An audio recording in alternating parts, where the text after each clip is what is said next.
Thank you very much. So this is the continuation of what we did last time. Yeah, I was too ambitious. I'm not going to be able to do all I wanted, but we'll get somewhere. So where were we last time? I showed you a micropolar theory that had a director field. This is not Ehringen's theory. We are going to go today through Ehringen's theory. But I should tell you that there is another theory that also incorporates Ehringen, and I'm going to show you. And this is the L'Huillier-Ray theory. And we have Ray with us here. And this is the ordered micropolar theory. So I'm going to give you, this is due to L'Huillier and Ray in 2004, is it correct? Yeah. And here is the Lagrangian.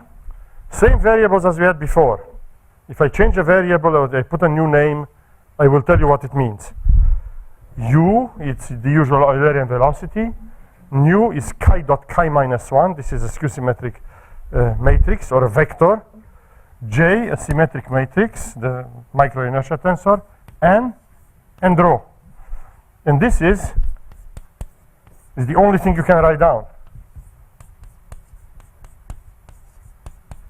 The kinetic energy of the macro motion over the domain D plus the kinetic energy of the micro motion. So this is rho J nu dot nu dx minus integral over d potential rho f rho minus 1 n grad n dx. So you have this. Now you do exactly the same thing. I mean, there is nothing more to say, right? We know what to do. We have computed all the variations. We know the variational principle. We apply the variational principle and compute. It's no thinking. It's physical exercise, right? It's not thinking anymore. We know exactly what to do. So you write integral of delta L, right? Delta L dt equal to 0, and full of confidence compute, right? And we have all the computations already done. We have computed the variations of everybody inside here. In your last lecture, did you compute the variation of script J? Yeah, I just gave it. That was the last one I didn't compute, and I said you just do. No, the J I did, N I didn't. And N was the easiest one. I will recall them for Ehringen because I need to do them. And here are the equations. du dt, this is material. Partial ddt plus u dot grad. Or if you're a geometer, it's the dynamic covariant derivative. Is equal to 1 over rho grad df relative to the variable rho minus 1. This I told you. This is just for historical reasons. It's easier if you think of it as 1 over rho as opposed to rho. And I just kept the same terminology. Minus di of rho df dn comma I. So this is derivative relative to the gradient of rho, right? And I tell you how the indices work. Now, let me do it like this. Grad n. Okay, and I close this. Then I have rho d nu dt, d j nu dt. It's like the rigid body. Equal to h cross n. And we have defined h, the molecular field. I recall for you that h was nothing else but rho df dn minus di rho df dn comma I. These are the conventions. Okay. Then we have mass conservation. Of course, we better have this, right? And then we have two equations for n and nu. And they are the following. dn dt plus n cross nu equal to 0, and dj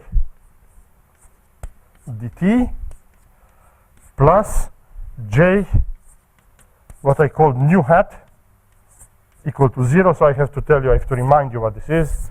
So if I have a vector A in R3, then A hat is the 3 by 3 matrix that goes with it. And this matrix is take the vector product. So A hat is 0 minus A3 with these sign conventions, plus A2 minus A1, 0, and now you make it skew-symmetric. So you put A3 here you put minus A2, and here you put A1. So A hat V is equal to A cross V. This is the intrinsic definition. Or you can write it in terms of epsilon ijk's, but I don't particularly like them. Okay, so what we see here is exactly what you would expect. There is a macro motion. Right up to here, everybody would recognize that this is like compressible Euler, right? This one and this one. Here it's something that is very interesting. It has to do with the moment of inertia and the angular velocity. So it's the momentum in spatial variables for the little particle that's like a rigid body. And these equations, all I want you to notice that these are advection equations, right? It's material derivative plus something that has to do with a bracket, right? Remember that in R3 is a Lie algebra relative to the bracket, relative to the cross product operation. So these are advection equations, exactly like this one. This is an advection of a density, this is an advection of a vector, this is an advection of a tensor. But they're all advections, okay? Okay, now the important remark is that it's very easy, but it's important that if J is equal to a constant times I3, the identity matrix, you recover Erickson-Leslie. This is a significant generalization of Erickson-Leslie. Get Erickson-Leslie. Okay? So these equations, as I said before, are obtained in the usual way.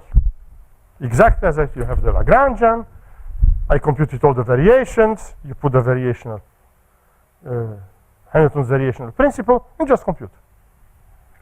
Okay. Now, let me talk to you about Erringen. Erringen is another game. There are fundamental changes here. So here is what Erringen did. So I'm going to start with the variables first. What kind of variables does Erringen have? Because it doesn't have the usual ones. So he has the velocity, wonderful. So this is in our notation from before, phi dot phi minus 1. Phi dot is the material or Lagrangian velocity, and u is the spatial or Eulerian velocity of the fluid, macro motion. He also has, so this comes from macro motion.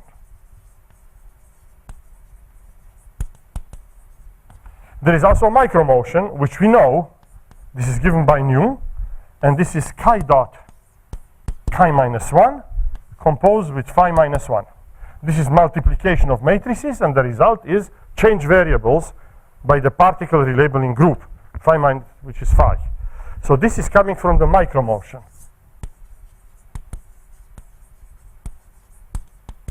So at least here he has sort of the same things, right? These are sort of the true equations, and these are equations that are advection equations. They're dragged along by the flow. They come for free, in some sense. Okay, what else do we have? We have rho dx equal to phi lower star of rho 0 of capital X d capital X. Remember that? This is that mass is neither created nor destroyed. It's dragged along by the motion. So we could write this completely explicitly, and this is how we wrote it. Rho little x t, x is the spatial variable or the Eulerian variable, is equal to rho 0 of phi minus 1 of little x and t determinant of the Jacobian determinant of phi minus 1, d phi minus 1 xt. So forget about the measures, everything is there. The fact that it's a measure, you see it here, is the Jacobian determinant intervenes when you transform the quantity. Okay, so we have this. So far, so good. So up to now, Ehringen is absolutely okay with everybody else. We can continue. There is a j exactly as before, and this is, we know what it is. It's chi j0, chi minus 1, and the whole thing composed with phi minus 1. Conjugation by the matrix, chi, by the micromotion, and then you change variables, right? These are much more complicated because see here there is, here both of them appear, chi and phi, also here. Here no, see? Okay, up to here it was fine. What did we have before? Now we are not going to have this. We had, I'm just reminding you, we had, when I did the exercise the first time around, n equal to chi and 0 composed with phi minus 1. Ehringen does not have an n. Why? Because Ehringen literally thinks of the complex fluid like a blob. There are no particles. The blob and the blob deforms, right? And this deformation has equations. So now, this is the stroke of genius of Ehringen as far as I'm concerned. He introduces the new tensor. It is called the Reines tensor.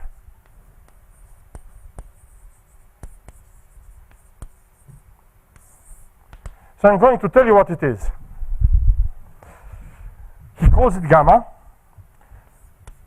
And of course, he doesn't say it, but I'm going to tell you what it is. It is a one form on the domain with values in little SO3, skew-symmetric 3 by 3 matrices, or one form with D with values in R3, because SO3 and R3 are isomorphic. I just showed you how. And Ehringen uses this isomorphism. Sometimes he prefers to write it one way as a matrix. Sometimes he prefers to write it as a vector. Now this is a one form, so I have to tell you what this means. So that means that gamma is written in the following way. Is gamma A, E, A, summation over repeated indices. And EA, E1, E2, E3 is the basis of R3. Let's make it as simple as possible. Think of it that way. It's probably easier to think of it this way. Right? And now what are the gamma A's? The gamma A's are usual one forms on the domain D.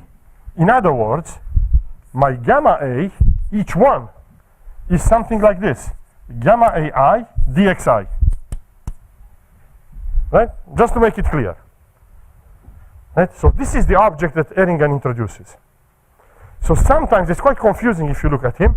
Sometimes he has two indices up when he wants to think of it as a matrix. Sometimes there's one index up when he wants to think of it as a vector. And of course you can pass freely between them by this isomorphism. And he does it. He does it often. Okay, so this is the new variable. Now I'm going to tell you already the answer. Ehringen never said this. I'm going to show you how we do it today, how you get this, how you get Ehringen's equations. They don't look anywhere similar to Ehringen. Eventually I'm going to show you Ehringen's equation, and I will comment that in fact he didn't write a full system, etc., but he knew everything.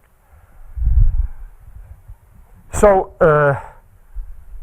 you have here something which is a one form with values in SO3. SO3 is a Lie algebra, right? So if you have a one form with values in a Lie algebra, what can it be? It's the principle of the duck, right? If it quacks like a duck and walks like a duck, it is a duck, right? A one form with values in a Lie algebra is a connection. Ehringen is doing gauge theory. modern gauge theory for liquid crystals. It's astounding what he has done. It's truly amazing, in the best sense of the word. And he comes up with equations that are far more difficult than Young-Mills. I'm going to show them to you. Okay, so here are the variables. So all of it is known to us. There is no n, because there is no little arrow, there are only blobs. And the blobs are modeled, whatever that means, by this Reines tensor. I tell you honestly, I don't know how he came to this idea. I read his book. I don't know how he came to this conclusion. But it's there. And this is this gamma. Now I have to give you the Lagrangian, right? Because we are going to do exactly the same thing. I'm going to give you the Lagrangian. We are going to compute variations, and we are going to get equations of motion. I'm not going to compute all the variations, of course, because enough is enough. So this depends on u, nu, rho, j, and gamma. Here are his variables. And I put them in some order, u and nu, and the other three. Exactly as I did here. So this is equal to, what else can it be? Integral of rho u square, kinetic energy of the macro motion. I mean, there is nothing else around, right? The fluid is moving.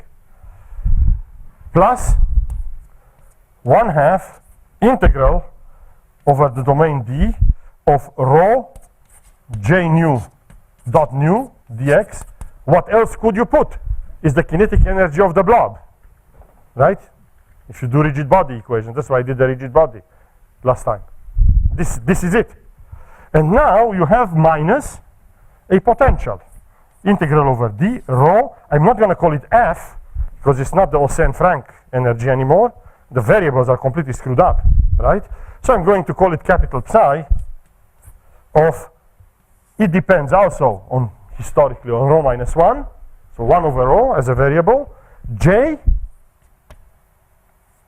and gamma dx. So we are set, right?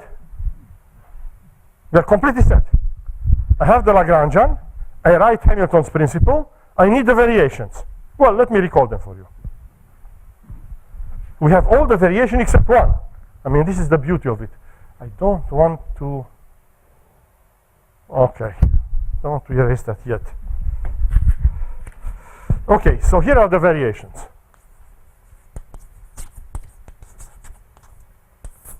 This is all recall. I mean, we did essentially everything. So we know already that delta u is equal to dt of v plus dv on u. And remember that v was delta phi composed with phi minus 1. So this is the passage from material to spatial. We introduced this new vector field.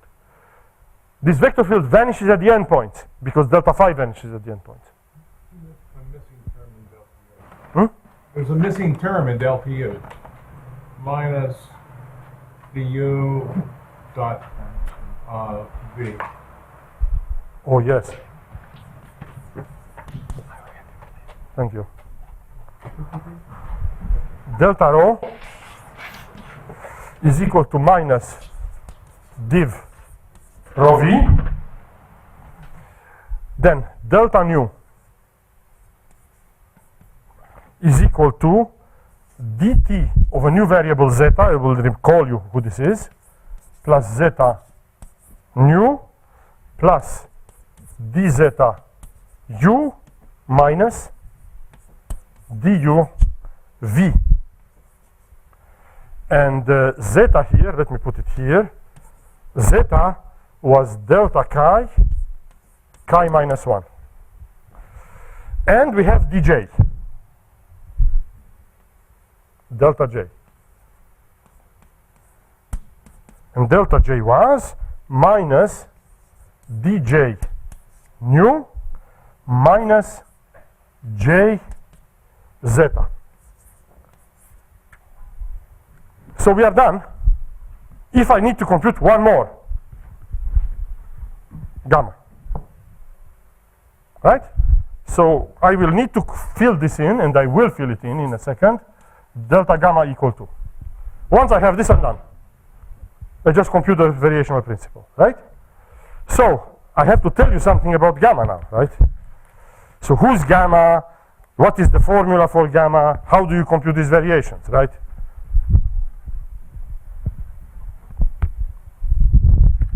So for that, I need a definition, right? So I have to tell you who's gamma. Gamma is by definition equal to phi lower star, the macro motion, applied to something that has to do with the micro motion. Chi, gamma 0, chi minus 1, plus chi d of chi minus 1. Now, anyone who has done gauge theory at least once in his life recognizes this is the, if you erase the phi, this is the law of transformation of a connection.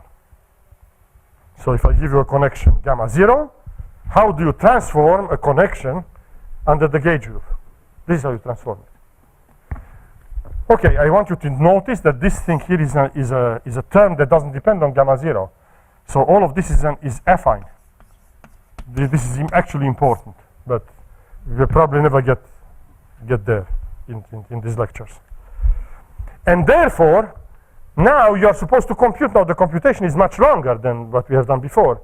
There is a phi lower star here. I have to put epsilon here, epsilon here, epsilon here, here, and here. So you compute, right? So delta gamma is going to be dd epsilon at epsilon equal to 0 of all of this. So phi epsilon lower star of chi epsilon gamma 0 chi epsilon minus 1 plus chi epsilon d chi epsilon minus 1. And now you compute. I mean, I'm not going to do it because it's relatively long. There is a part that is relatively easy. The part that is easy, if you don't know any differential geometry, is this one. So there is an epsilon here and there are epsilons here. So you compute this first. It's a longer computation, but it's okay. And then you have to compute here. That's a much tougher one because those are one forms. But if you know what the lead derivative is, there is no problem. It's actually, this is automatically the lead derivative of the vector field V. Right. Let me write the formula and then I do some explanation. So this is equal to minus lead derivative V on gamma minus d zeta minus gamma zeta. That's what comes out. So this is our delta gamma.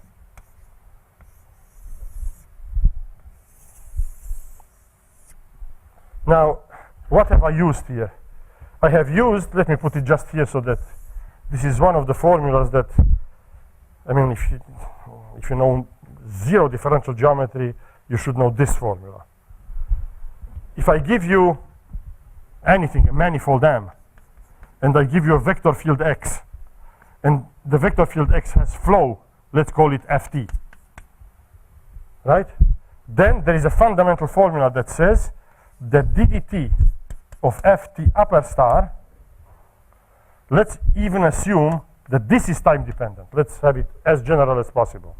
ddt of Ft star of anything, your dog, right? Literally, anything you can put there, it will work, right? A tensor that depends on time. Any tensor, as many indices as you want, I don't care.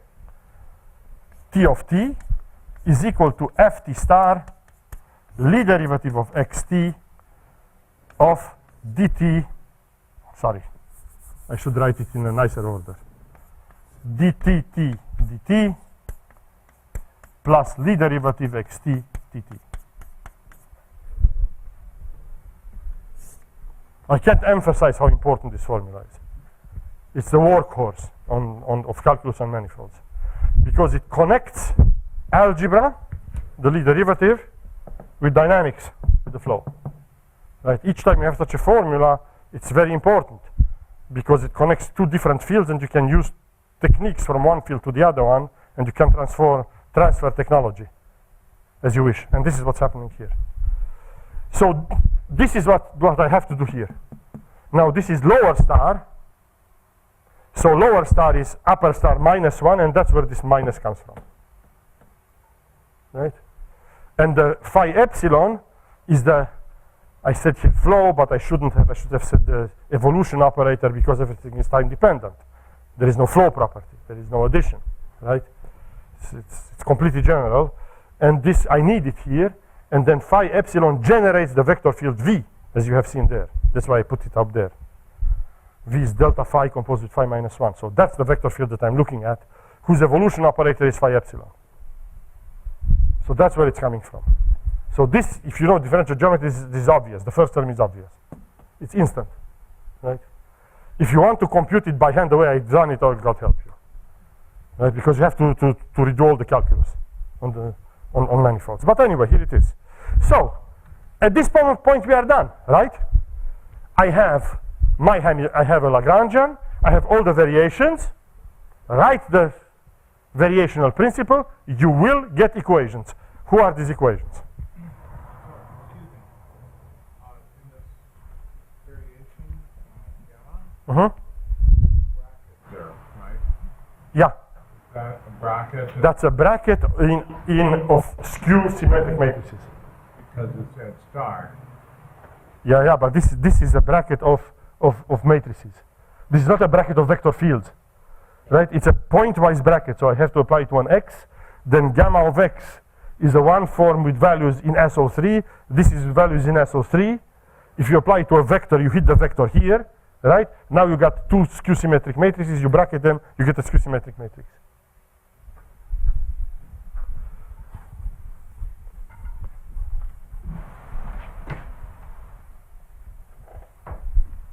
Okay, so you do Hamilton's principle, just do it, and you get the variational principle gives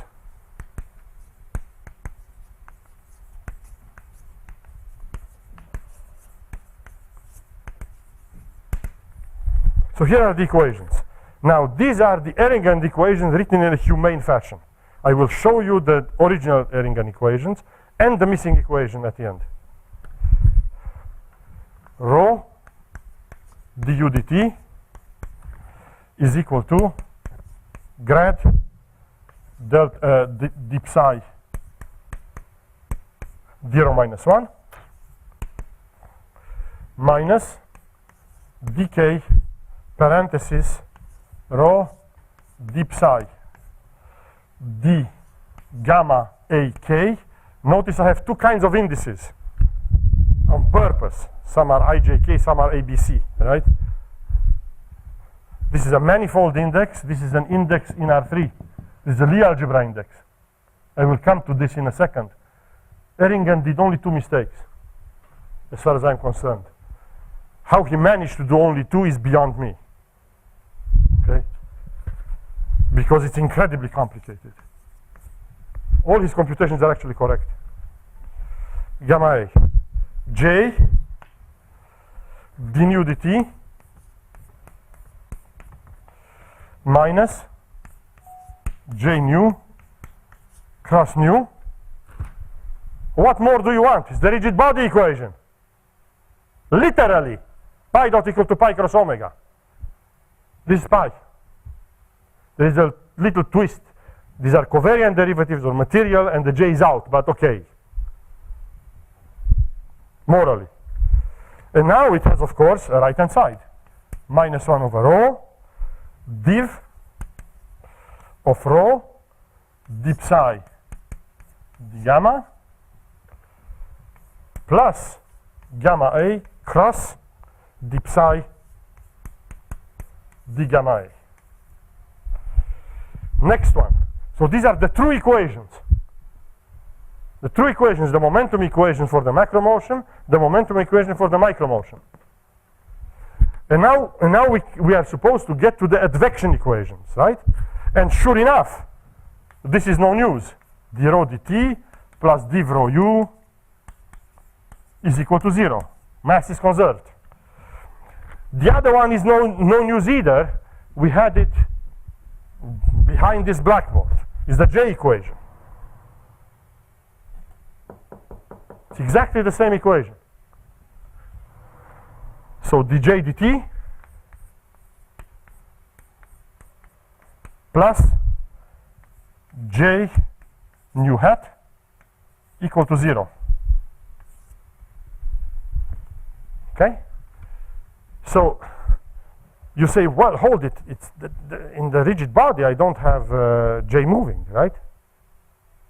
Sure, because we were all brainwashed to think of the rigid body in a frame on which it stays on the body. But I have the right to look at the body and write the equations as they behave, right? If I look at the rigid body moving, the moment of inertia tensor will move, right? Look at it, right? It's clearly moving. So it has an equation. That's the equation. It's here and it's here. It's the only thing you can do. And it is correct that it is in space. That's why I wrote it here. Please look. I put it here on the right. This is on the right. This is on the right. Has nothing to do with politics. Has to do with space, right? If I put it on the left, then it has to do with the body. And there are relative sign changes that happen. Okay, so far so good. Now comes the last one. D gamma dt plus Lu gamma plus, I'm going to write two more terms. D of nu hat plus gamma nu hat equal to 0. Let's stare at it a little bit. If gamma would be advected in the usual sense, this thing shouldn't exist. ddt plus Lu equal to 0 is advection. That is what this is. It's ddt plus the Lie derivative of u of the measure rho. That's why you have a divergence here, right? If you do MHD, you have the same thing. The B equation is dB dt plus LV of B, thought of as a two form, not as a vector. This is nonsense. It's a two form, right? It's a curvature form. So these are advections, but this is not. This is something else. Okay?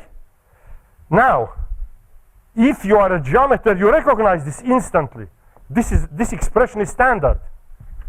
This expression is nothing else but the covariant derivative induced by the connection gamma of nu hat. This is a geometric object. This is very well known. Right? When you have a connection, you have derivatives that go with it. They're called covariant derivatives. So this is the covariant derivative of nu hat relative to gamma. But this equation is quite something. Because you say, well, I take d gamma like in Young-Mills. No. Young-Mills is nothing compared to this. Gamma is time dependent.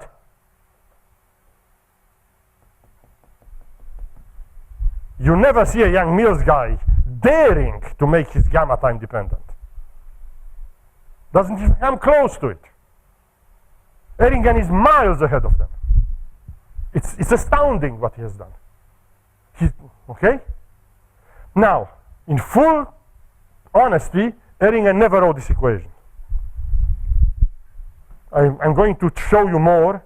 I'm going to come to some historical facts. I'll tell you what Erringen did. I'm going to write these equations the way he did them. He wrote these equations without this one, but then he wrote the solution of this equation if gamma 0 is 0. And that was the hint, what he has done. Okay, so these are Erringen's equations. We can sum them up, right? I mean, I should show you how far we have gone. When I mean that the last three equations are solved, I mean it. Of course, solved in the sense that if you have solved the first two, then you would have solved the other three, which is nonsense because everything is coupled. But you know what I mean. It's like mass conservation. So, u nu How does this connect to the material representation or Lagrangian representation? It is phi dot composed with phi minus 1. It is chi dot chi minus 1 composed with phi minus 1. That's exactly what I wrote a moment ago, right? So this, in fact, is a vector field. Let's put it here, vector field on my domain D. This is my notation for vector fields, right? And here, I'm not going to put the sign yet, these are functions. Let's call them F. Functions from D into little SO3. Right? This is a matrix. That depends on D. Right? At every point you have another matrix. Right? That's the micro motion. Now what I'm going to tell you here, and I'm going to speak it only because I'm not going to get, there is a symbol here, semi-direct product. It's not a direct product. I will come back to this.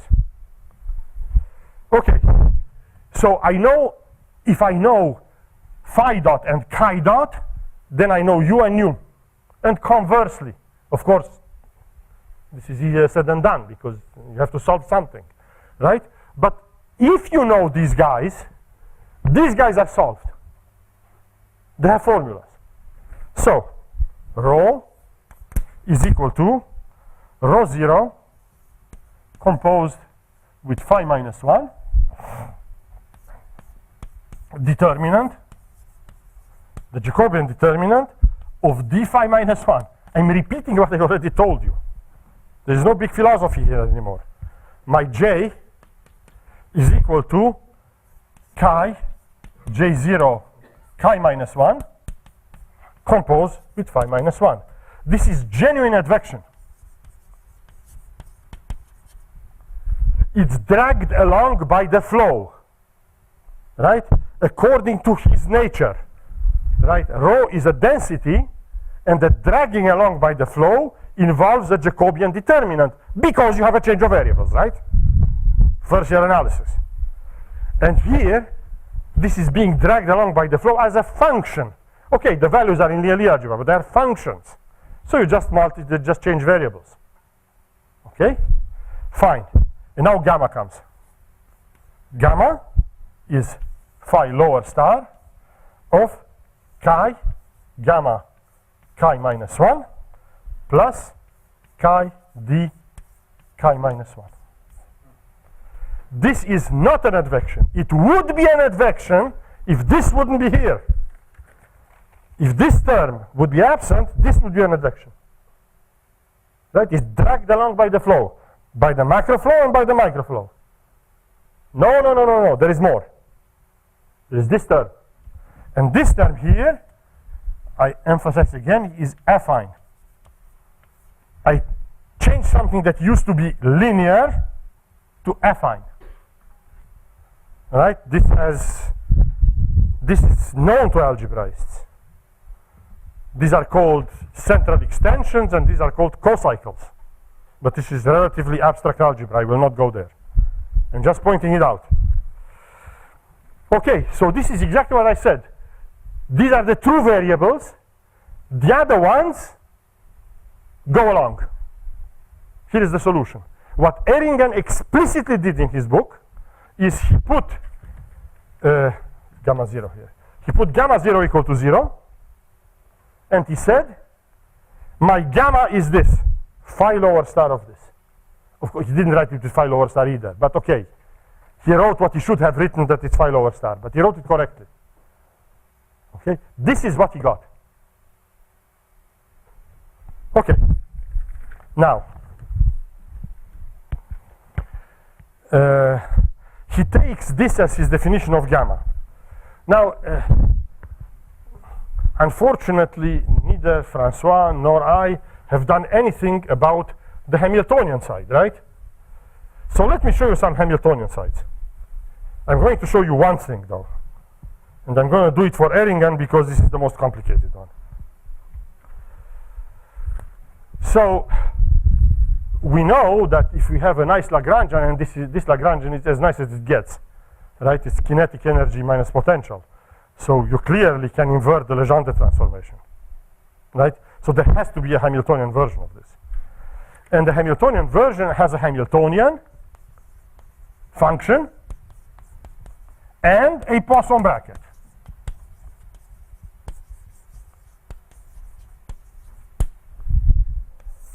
So what I will do is I will show you immediately what the Hamiltonian is. That's very easy to see.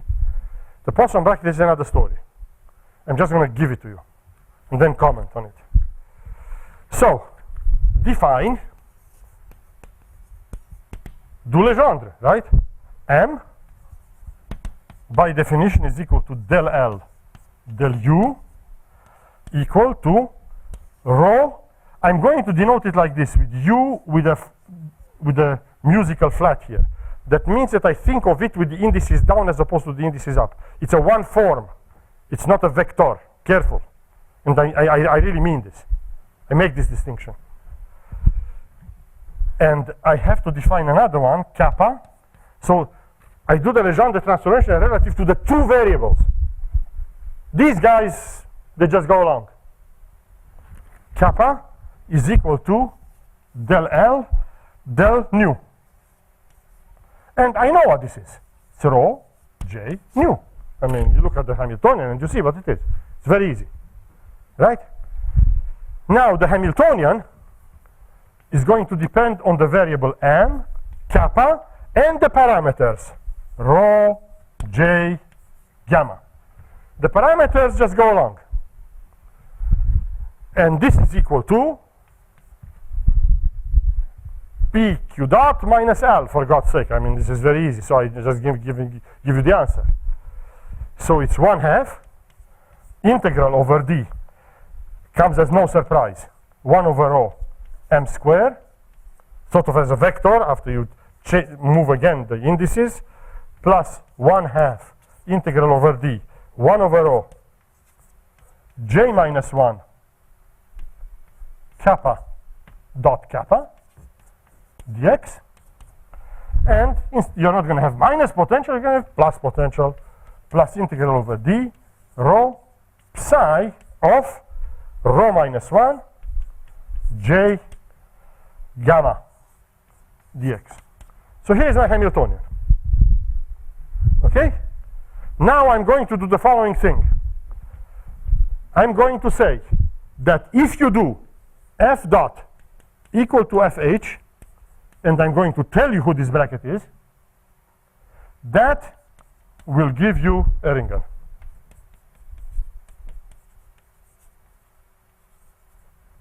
So it will give you these equations after you change variables from u to m and nu to kappa. That's it. The last three equations stay unchanged. Right? Okay. So I have to give you this bracket. And when I give you a bracket, I really mean it, in the sense that it's guaranteed to satisfy Jacobi. Guaranteed.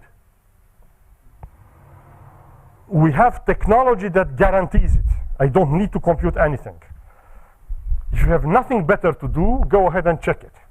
It will take you at least a few days after I write the bracket down. At least. If you are lucky and you make no mistakes.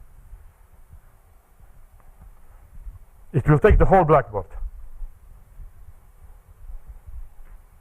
I will give you the bracket now. Here are two functions, f, g. And they depend on these variables. On m, on kappa, on rho, on j, on gamma. Okay? What this bracket is, the way this is the jargon that goes with it, it's a semi-direct product bracket with a cocycle. So it's integral over d, m dot, del f del m, del g del m, dx. Because there are various brackets here, like Daryl pointed out a moment ago, I better tell you what this means. This here is brackets of vector fields. The u point v minus the v point u. Right? These are vector fields. So bracket of vector fields. There will be other brackets which are brackets as 3 by 3 matrices. Okay, plus integral over d kappa applied to a big parenthesis. And this parenthesis is del f del kappa del g del kappa. Bracket. But this bracket is not the same. This is a bracket of 3 by 3 matrices. This is the commutator bracket, AB minus BA. This is commutator bracket.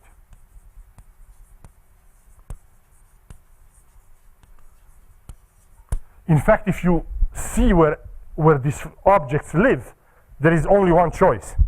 You cannot possibly misinterpret it. Commutator bracket in SO3. These are not vector fields. These are functions with values in the Lie algebra SO3. So you can take their bracket. But it's not finished. Plus d of del f del kappa dot del g del m minus d del g del kappa dot del f del m.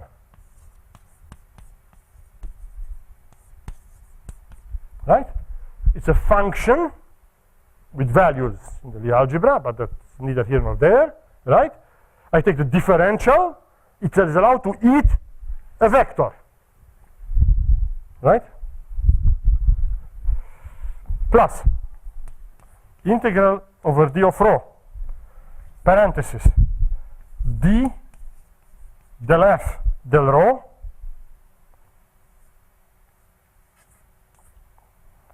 dg del g del m. Rho is a density. Therefore, its functional derivative is in the dual space of densities. These are functions. I take the differential of a function, it eats a vector, del f del m, or the g del m, minus d del g del rho del f del m.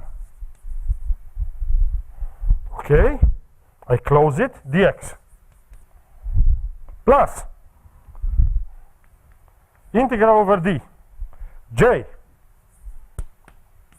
big parenthesis, divergence of a certain vector field. That vector field is del f del j dg dm. This is a function with values in symmetric vectors, symmetric tensors.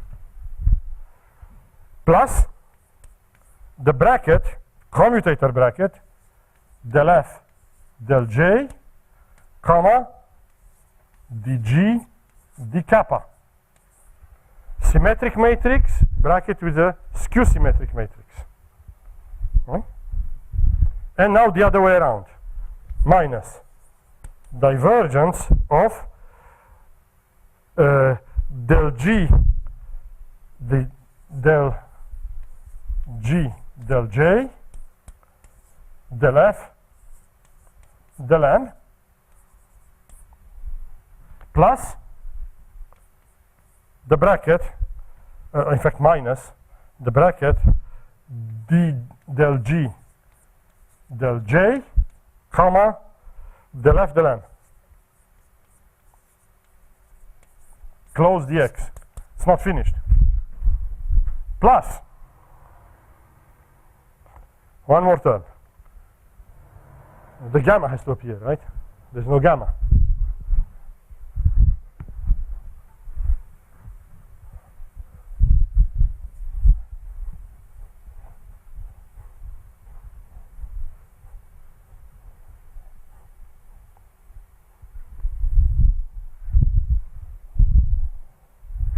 Plus integral over d.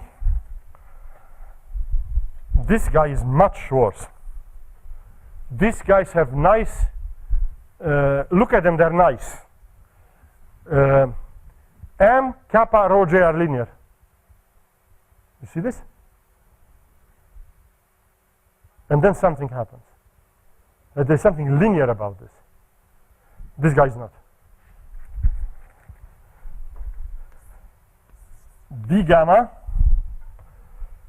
del F del kappa, D gamma, I just gave it to you here, is the sum of these two terms, plus the Lie derivative relative to the vector field del F del M of the one form gamma. And this is applied to del G del gamma,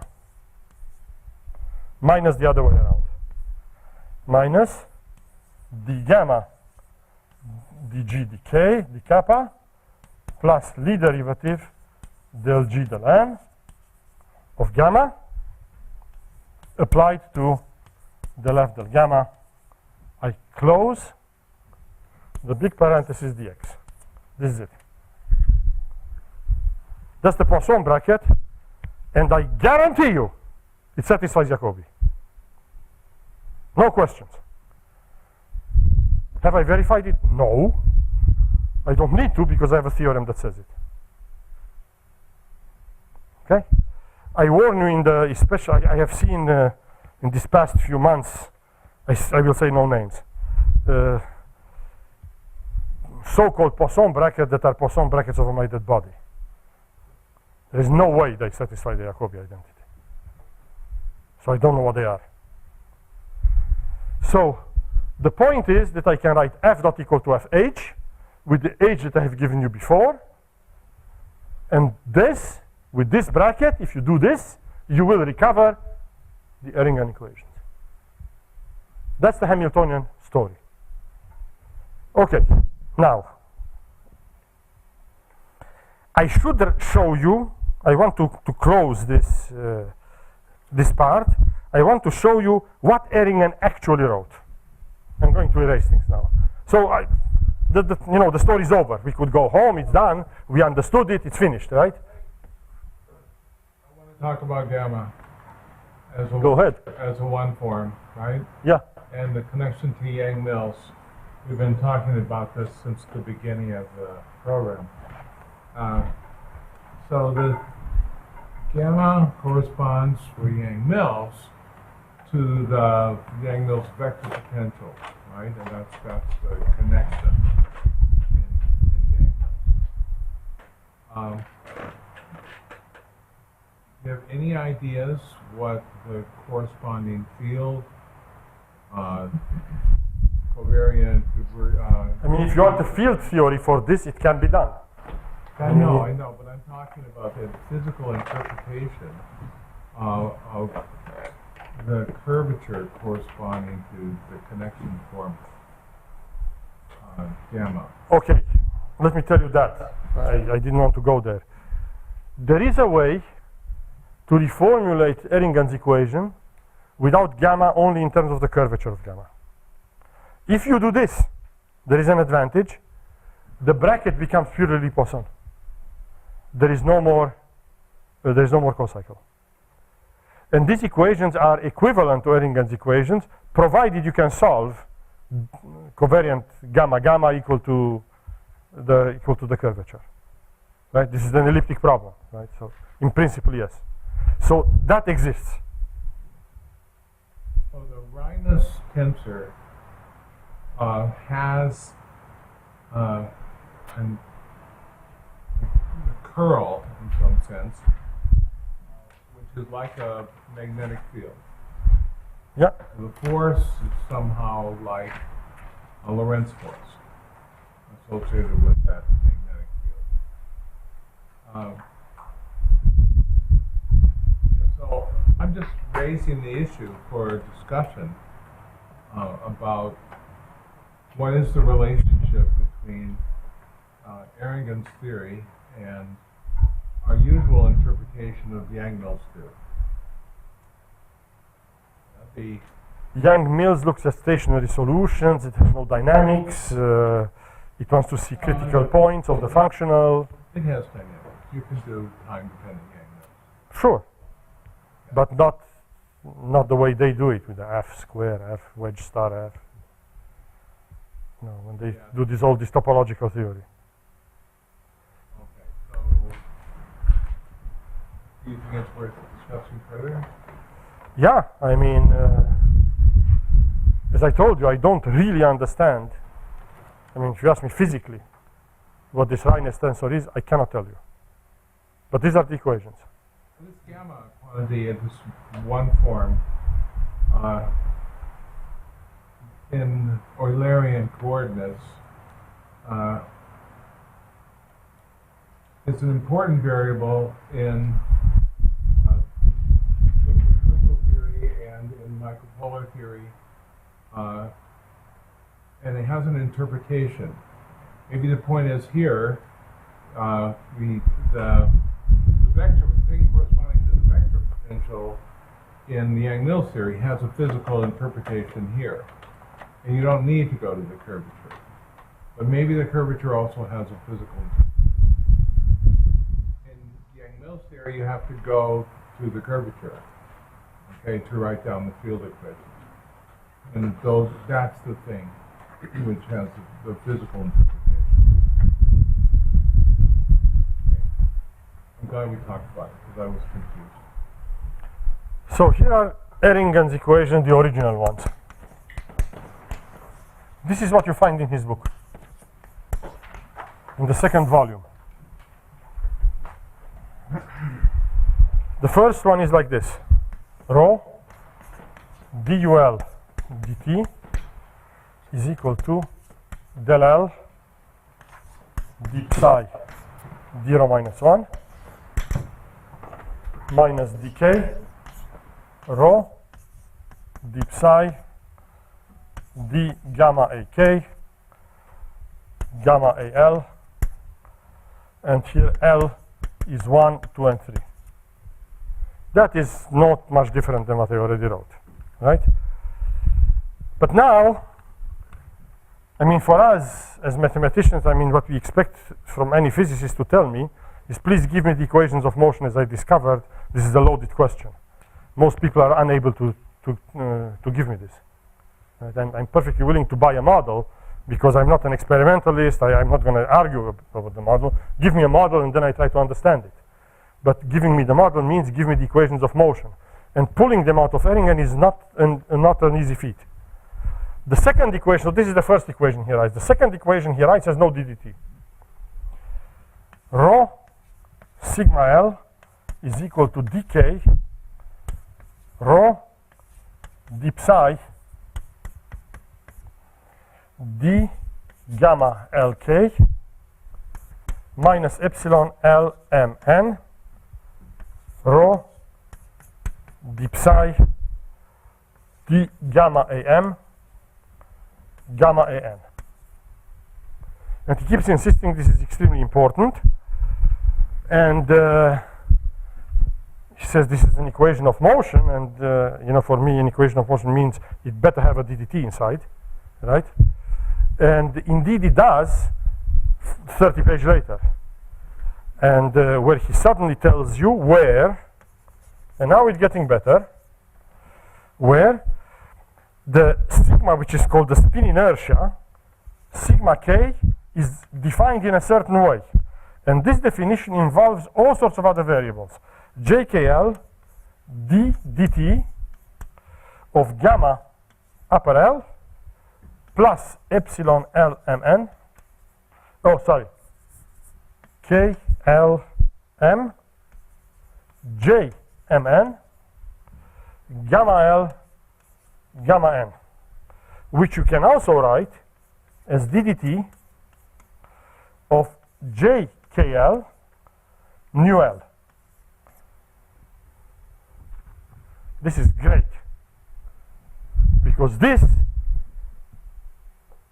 is the spatial angular momentum of the blob, right? Moment of inertia, angular velocity.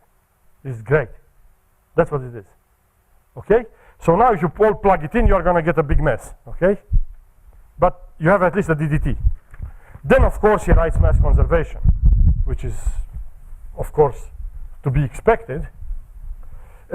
Incidentally, all repeated indices, regardless of their position sum, This is absolute anathema for us in geometry. You have to put the indices correctly, otherwise you're sunk. This guy doesn't care where he puts the indices. Everybody's sunk. ddt rho plus rho dv equal to 0. He split up the divergence of rho v to put a piece in the material derivative. Then he wrote ddt of jkl plus epsilon kpr jlp plus epsilon lpr jkp nu upper r equal to 0. And then he stopped. Now you count the equations and there is an equation missing. There is no gamma equation. But he says there is another law that I cannot ever forget, and this is exactly what I just erased it, is that gamma is equal to phi lower star of chi d chi minus 1. He writes this like this: gamma is equal to the equivalent of this. That's what he writes. Has no equation for it. So now I'm going to write to you the equation that Erringen should have written had he not put gamma 0 equal to here, and had he taken the derivative of various quantities. So I'm giving you the equation that is missing in Erringen's formulation. So this last equation should be ddt gamma al equal to del a nu a plus nu hat ab. So here I think of it as a vector, here I think of it as a skew-symmetric matrix. I need two indices. Hat ab gamma b l minus gamma a r dl ur. That is the equation Erringen should have written as his last equation, had he not put gamma 0 equal to 0, the full equation. So that's this beautiful equation, this one. No indices. This is the intrinsic meaning of this equation. It's a partial derivative, a Lie derivative, and the covariant derivative. That's what it is. So, what else did Erringen do? So, I mean, I will not go into details to show you what is the abstract theory for this. I'm going to tell you a little bit of abstract theory now, but I'm certainly not going to get to the abstract theory for Erringen. It is amazing. He's working on a group which is extremely complicated, and he does it correctly. I wouldn't know how to compute without knowing the structure. I tell you straight out. I have no idea how he computed without knowing the structure. Somebody must have whispered in his ear what to do. Right? I have no idea. And in his whole book, we found only 2 mistakes. One of them, and that is a challenge, in fact, because I don't understand it. He says smectic means trace of gamma equal to 0. Now, this cannot possibly be right. It is just impossible. This is utter nonsense. Because what does I mean trace? I mean that I have 3 indices down and 3 indices up. But the indices down are manifold indices, and the indices up are Lie algebra indices. You can't mix apples and oranges. You are not allowed to do this, right? And in fact, if I would change the group from SO3 to a symplectic group, I couldn't even do it. The indices wouldn't even match. I wouldn't even know what trace means. But you can do it by all sorts of other reasons. You can do it like this. You can check that the invariance property is not satisfied, and you can check it by hand that it makes no sense. Right? There are 3 ways to see it. The challenge, however, remains.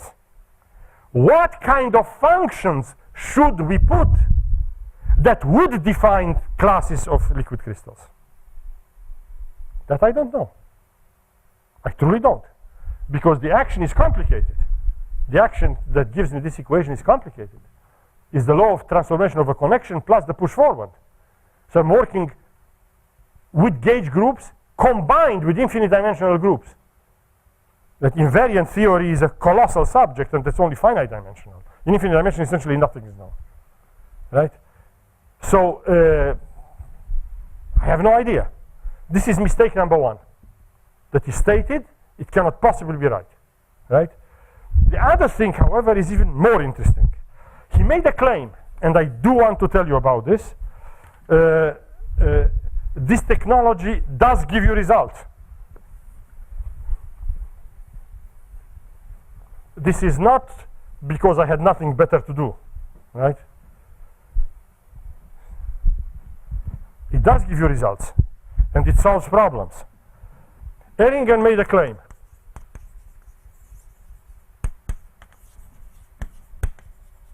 And this claim was done late 80s, about 25 years ago.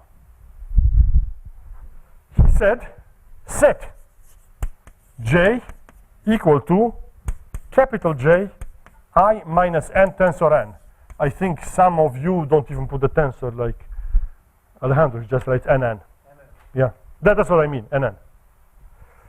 Okay, and then he says, set gamma, so define, equal to grad n cross n. Then he says, if you do this, get Erickson-Leslie.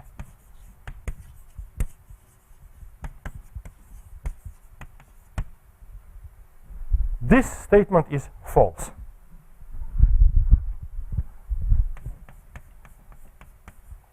There is a true mathematical mistake here. And the mathematical mistake is amazingly stupid. It's a computational mistake. So Ehringen wrote the first paper on this. This created a huge controversy, started in the 90s, and there are various groups that fight each other for till yesterday, essentially, right? This cannot possibly work, let's correct it. Then somebody, a guy called Rimarge in 1990 wrote a paper about this. He wasn't right, he made a mistake. Ehringen answered and says, yeah, okay, I'll fix my mistake. They made a second mistake, right? But it's amazing because the mistakes he did in doing this are stupid mistakes, whereas he computed things that are unbelievably more complicated correctly. I mean, orders of magnitude of complications more, and correctly, 100% correctly, right? So the answer is that Ehringen's claim that his theory contains Erickson-Leslie is correct. The formula, the second formula, is incorrect. So I will tell you the result. This is a result that we obtained with François Gebalma.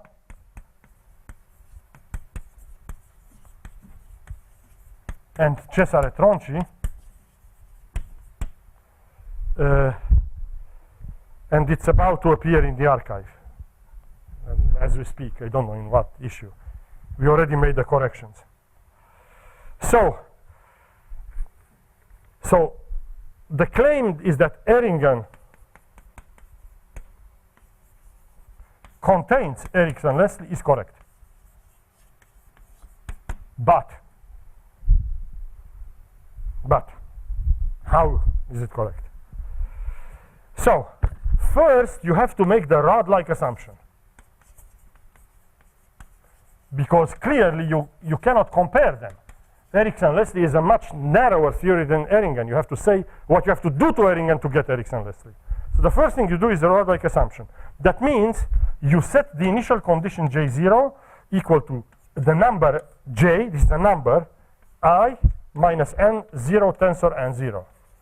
Then you prove that Ehringen's equations guarantee that if the initial condition is like that, it stays like that. That's not difficult. So this is true, so this implies from Ehringen's equations that it's true for any t. J is equal to J I minus n tensor n. Right? So that's the first assumption that you absolutely need to make. The second assumption that you have to make to get it is the so-called no disclination assumption. No disclination assumption. And what is this? This assumption literally means that gamma 0 is equal to 0 in everything I have done about Erringen. Okay, now if you do this, I'm going to erase these brackets. If you do all of this, yeah? Can you say something more about this last thing? I'll tell you right, I'm going to show you right now two more lines. I just want to comment on this. Of course, Erringen didn't say this because he couldn't. He always had gamma 0 equal to 0, right? But let me get down to this, what this means. The evolution of gamma is, I'll give it to you. Gamma is equal to minus gradient of chi minus 1. In addition to that, we also know that n is chi and 0. Right? Now you combine these equations and you take a derivative according to the famous principle that I keep saying. There is nothing else to do, you take a derivative, right? So you take a derivative and you get that gradient of n is equal to n cross gamma. This is the correct relation. Now you say, well, wait a moment, gamma is not determined. Yes, it's not determined. Amazingly enough, Erringen himself states in one of the papers explicitly that even though gamma cannot be determined, it doesn't matter. He somehow knew this. I don't understand, knowing this, how he could have done this mistake. I mean, it's beyond me, right? He was very close to writing it correctly. And this is true. Who's gamma? Well, I can't tell you, right? That's the way it is. But it's okay, it's no problem. But there is one more point. The third point is that Ericsson-Leslie has the Ozenne-Frank energy, right? Erringen has something else.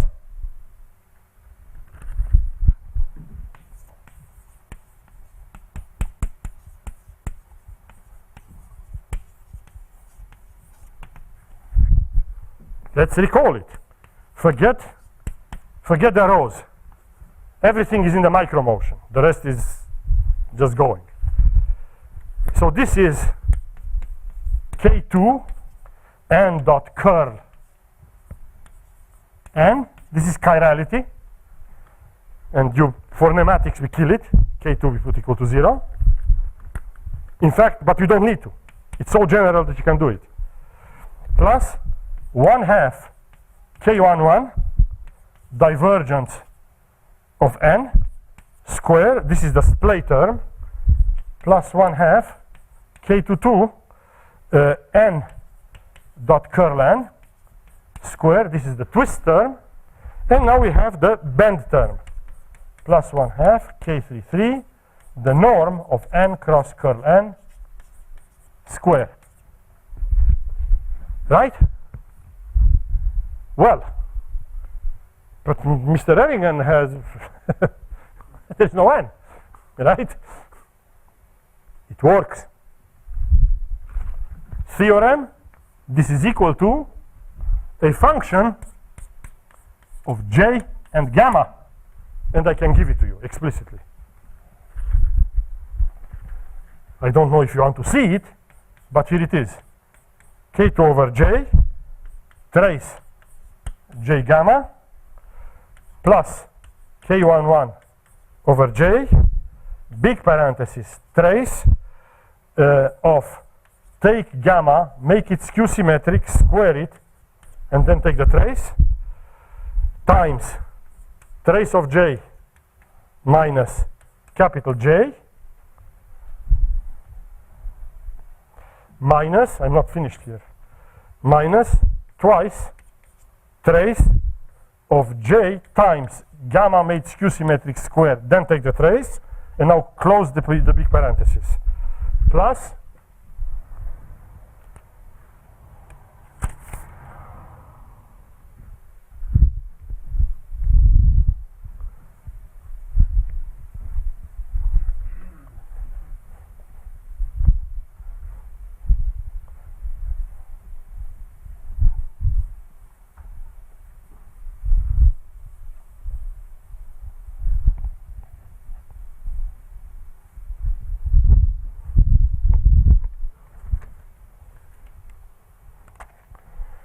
okay, plus 1/2 k22, the other ones don't have a half, k22 over j, parenthesis, trace j gamma, the whole thing square, minus k33 over j, trace of parenthesis, parenthesis, gamma j made skew symmetric, minus j, gamma made skew symmetric, square it, take the trace.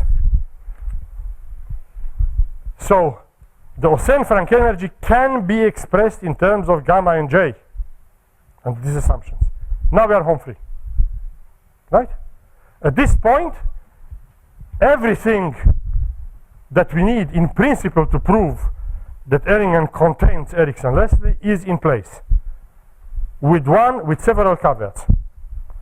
First of all, I'm not going to use Erickson-Leslie.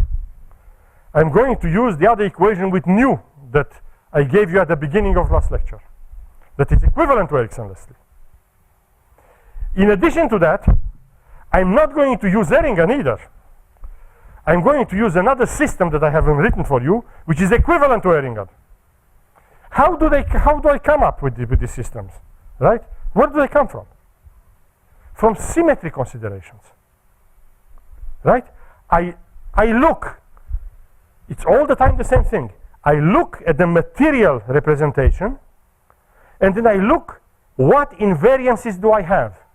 Each time I have an invariance, I don't have to teach you this religion, you know you have conserved quantities, right? This is Noether axiom, right? Noether religion, right? We have symmetries give conserved quantities. If you have conserved quantities, you have a procedure which is called, in symplectic geometry and Poisson geometry, called reduction. You can eliminate it. This is akin to saying that if I have an integrable system, I need only half the variables, right? If I have an integrable system with n degrees of freedom, so I'm in 2n-dimensional space, I can solve it only with n conserved quantities. Why? Well, because it's reduction, right? This is the modern answer, right? There is magic going on. Some variables come for free, okay? And this is what's happening. And we discovered in doing this that there were symmetries that were not taken into account. So then we sat and computed them. But this is the same thing. It comes from the same material Lagrangian, right? Just to make sure, we even check them by hand, just to make absolutely sure it's okay. Yes, they are equivalent. And then we compared not Erickson-Leslie, but the equation equivalent to Erickson-Leslie with the equation equivalent to Erringham. And there we were able to show that one includes the other. In the process, we have obtained, I have shown you 3 theories: Erickson-Leslie, Louis-Leray, and Erringham. There are 3 more. Each one has a brother, right? Which we wrote down. And now I can sit down and pick and choose what I like, right? This is equivalent to this. What's easier, here or here? Huh?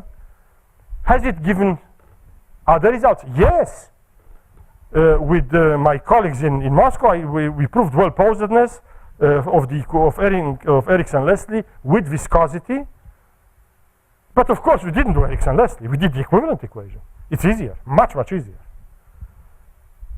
So why did everybody else fail to do this? There are papers written about this. They couldn't do it. They couldn't do it, and they monkey around with the equation. They throw terms out, etc. There's very nice work about this, right? But the actual equations have never been done, right? And is something very complicated in what I have done? No. I have used standard PDE machines. Okay, it's PDE machine, but it's still standard, right? But not on the Erickson-Leslie equations. That's the key. On the equivalent equation. Then things worked, and therefore Erickson-Leslie is well-posed. We are in the process now to do in 3 dimensions. The gradient n, right? So if you dot that equation with n, left-hand side is 0. And then that means that somehow on the right hand side you have NN object. Yeah. And you have a dot cross with this gamma Yes. tensor. Yeah, yeah. So you have these two objects. So I mean, there's a lot of vector calculus going on. There are many identities that we have used, of course. and that compose operation gives you 0. Yeah, there are such identities. Gamma, yeah, dot cross with NN is 0. Zero. So that has to be the equivalent constraint. Because Yes. the Leslie Erickson, you always have this constraint. Yes. A vector n, so you always have Lagrange multiplier because n is unit vector, and therefore grad n is perpendicular to n, and that's so now you have this gamma. Yeah. You also have to have some kind of Lagrange multiplier. We somewhere. didn't do it. I know what you mean. We didn't do it Lagrange multiplier. It's the same. How should I say it? It's. I know. It's how do you prefer to do, for example, let me give you a much easier problem. You do incompressible fluids, homogeneous. How do you do it? You do it with Lagrange multipliers, or you do it directly with the Poisson bracket? It's up to you. You can do it this way or that way. It's completely equivalent. I'm just trying to understand better this Here I did it directly. Reiner's tensor. Yeah. Now there is a general theory. That thing there, the first equation there, on the first equation. Mm-hmm. So on the right hand side, the second term. Mm-hmm. So physically that has to be a stress tensor. Yes. The so-called Erickson stress. The physics of that. It should be stress. I agree. But why would stress be a connection? A vector potential is. I don't know. So for rods, if you look at the, grad n is n cross gamma, Mm-hmm. or maybe you or Alejandro or something could have thoughts about what does it mean that grad n is n cross gamma? I mean, that should say something about gamma for rods. It says something about n. Oh, okay. It says something about n, right? You have to go from the gamma, the variable gamma, to a variable n, so to speak. You have to embed it. I was hoping that somebody thinking more about rods could say what gamma means for rods by looking at that. Alejandro, I mean, you're looking at this expression. Does it tell you something physically for gamma for rods? No, that's why I asked the question. I was trying to dot it with n, try to see if it tells me something. Anyway, I have 5 minutes. It's clear that I cannot do it. There is a general theory going on here. There is an abstract Euler-Poincaré theory. There is an abstract Lie-Poisson theory. For example, where did this incredible bracket come from that I wrote down for you? We know how to produce them essentially by, it's like a factory, right? It's not a problem. And these variational principles, where did these equations come from? I mean, there is method to this madness, right? I mean, clearly we can't keep repeating the same computation over and over and over again, because this is what I have done, right? So there must be some kind of a machine that tells me how to do it. Yes, there is. This is the Euler-Poincaré theory. So Poincaré wrote in 1901 a fantastic paper, 1.5 pages long. You can read the translation in Daryl's book, first volume, right? It's truly a masterpiece. He simply says, I want to report to you on new equations of mechanics, which I find interesting. He never says how he came across them, why he wrote them down, never quotes anybody, never comes back to them during his life. And so these things have been forgotten till it has been rediscovered much later in a paper by Marsden and Scheuerle. And then they rediscovered Poincaré. Right? They basically did it themselves, and then they did searching, they discovered in fact it was done. And Poincaré is in fact so general, he does it for the rigid body. But, he really does everything. All you have to do today is replace SO3 by a Lie algebra. I mean, it's truly no more than that. So these are abstract equations that are given always whenever the configuration space happens to be a Lie group. And the configuration space for fluids is always a Lie group. And this was known to Euler, in fact. as far as I'm concerned, and explicitly made by Arnold in '66. And complex fluids have also groups which are more complicated. The macro motion is the diffeomorphism group, as the micro motion is usually given by some function of the domain of the macro motion with values in a certain order parameter group. And this order parameter group is up to you. I mean, even Ehringen himself says explicitly that you can choose various groups. He has micropolar because he chose SO3, but he has also microstretch, right? And he also micromorphic if he chooses SL3, right? We can choose the symplectic group. We can choose anything we want, right? It's up to us. The theory is completely general, right? So these equations come. You know exactly what to do. And I repeat, it's always over and over. On one side, it is the Poisson structure that the dual of any Lie algebra has. This is the Hamiltonian side. This was known to Lie. I can even give you chapter and verse.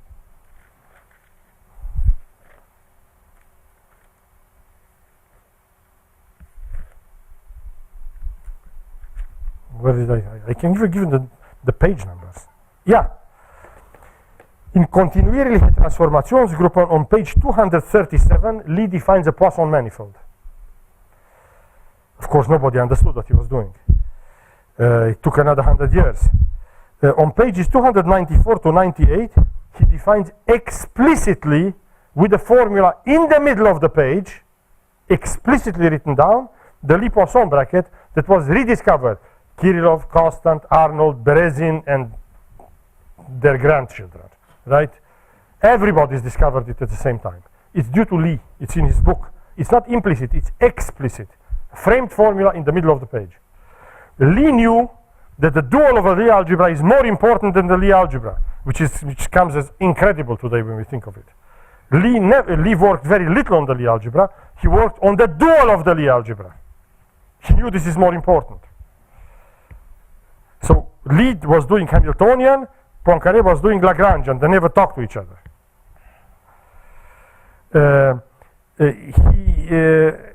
Anyway, the only thing Lie did not know is he did not know the reduction process. He's coming very close to it, but he didn't know it. And he did not know that the coadjoint orbits are symplectic. This is truly due to Constant and Suryo. You can find it in writing. People also quote Kirillov all the time, but I could never find a statement in Kirillov except much later. But he says it was done earlier, so I don't know. Everybody agrees that they did it simultaneously. But Constant and Suryo, you can put your finger on it. 62. Explicitly, I can show you the paper where it's written. And the same thing with the momentum map in Constant and 6 months later Suryo. So these are the only two things that Lie did not know. Everything else, a lot of it was known to Lie, an enormous amount. The connection to mechanics, somehow he did not make, which is surprising, because even the momentum map is in some sense present in Lie's work. So it's 11. Let's have a coffee break. Thank you very much for your patience.